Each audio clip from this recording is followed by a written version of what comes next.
जो है हम चैप्टर 1 12th का chapter 1 Indian civilization and culture का कुछ प्रश्न लेकर आए हुए हैं। ये पहला प्रश्न है आप लोगों का, what do you know about Gandhi ji. आप गांधी जी के बारे में क्या जानते हैं? तो यहाँ पे इसका आंसर जो है, Gandhi ji was a spiritual leader as well as a politician of India. He known as Bapu or the father of the nation. He was born on 2 October 1869 and died in 30 January 1948. He used truth and non-violence as a weapon to set India free from British rule. कहने का अर्थ है, गांधी जी भारत के एक नेता थे जो सत्य और अहिंसा पर चलते थे। उनका जन्म 2 अक्टूबर 1869 को हुआ और उनकी जो मृत्यु है वह 30 जनवरी 1948 को हुई। वे सत्य और अहिंसा के मार्ग पर चलते हुए भारत को आजादी दिलवाई। अगला प्रश्न है, what did Gandhi ji do for the farmers in Bihar. यानी कि गांधी जी ने बिहार के किसानों के लिए क्या किया?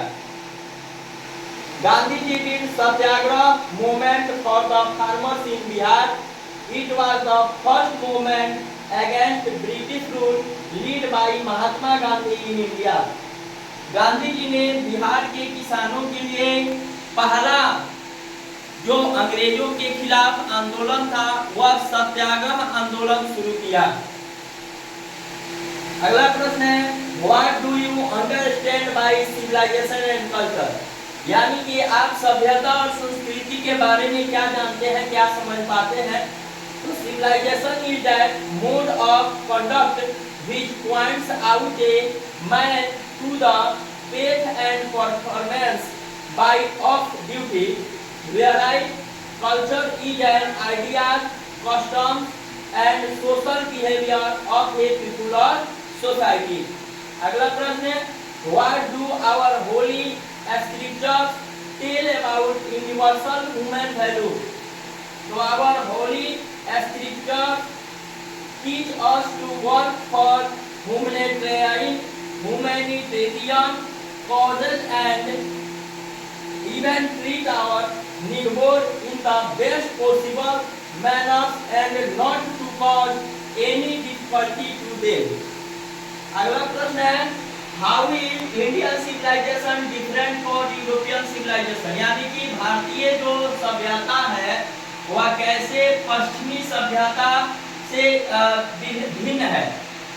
So the main difference between Indian civilization and European civilization is that the Indian civilization emphasizes in limiting the indulgence in luxury, where European civilization believe in promoting it.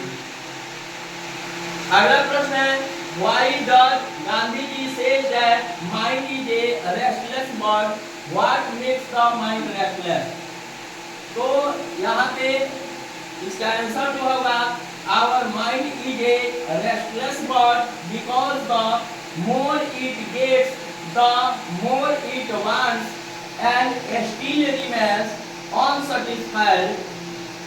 Ultimate numbers of our inner wants make our mind restless bird. अगला है, why did our ancestors deceived us from luxury and pleasure? Did they do the right thing?